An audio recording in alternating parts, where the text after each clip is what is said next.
আমি যেদিন থেকে রিয়েলাইজ করলাম, আমি জানি না কতটুকু রিয়েলাইজ করতে পেরেছি, তবে যতটুকু রিয়েলাইজ করতে পেরেছি তার মধ্যে বলতে গেলে এতটা ভয়ঙ্কর পরিস্থিতি কারোর জীবনে আসে না। যদিও বা এসে থাকে, জানি না তারা কিভাবে সেটাকে ফেস করে। তবে আমি যতটুকু ফেস করতে পেরেছি তার মধ্যে এতটা যে ভয়ঙ্কর হবে আমার প্রতিটা পদক্ষেপ, সেটা কখনোই জানা ছিল না। একটা মানুষ যখন বিপদে পড়ে কিংবা তার দুঃসময় থাকে, কঠিন সময় সে একা হ্যান্ডেল করে, তখন আশেপাশে যে মানুষ থাকবে দূরের কথা, আশেপাশের কিংবা আত্মীয় স্বজনের কারোর ছায়াটুকুও থাকে না আশেপাশে।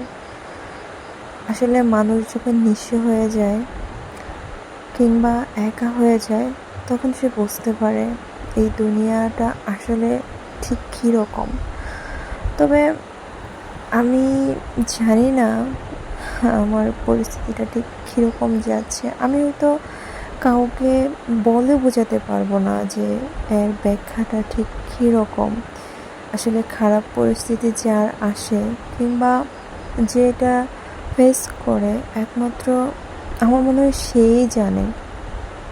আর বাকিদের কাছে তো এটা সামান্য একটা গল্প মাত্র, এছাড়া অন্য কোনো কিছু না।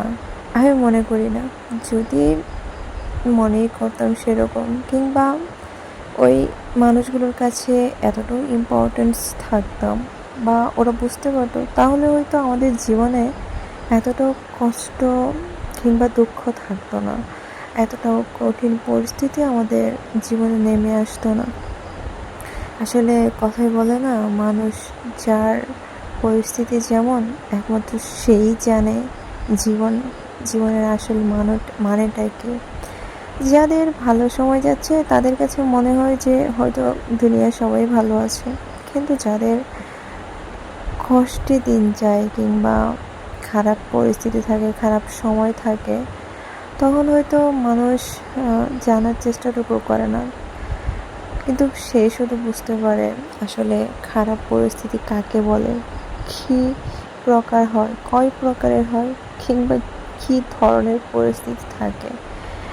একটা মানুষের জীবনে যখন খারাপ পরিস্থিতি আসে কিংবা খারাপ সময় আসে, একমাত্র সেই মানুষগুলোই বুঝতে পারে জীবন আসলে ঠিক কখন কোন দিকে নিয়ে যায়।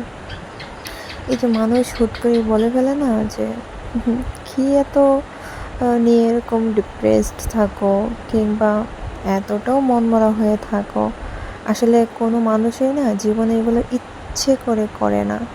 মানুষকে পরিস্থিতি বাধ্য করে, সময় বাধ্য করে এরকম কিছু হতে, যা শুধু সে নিজেই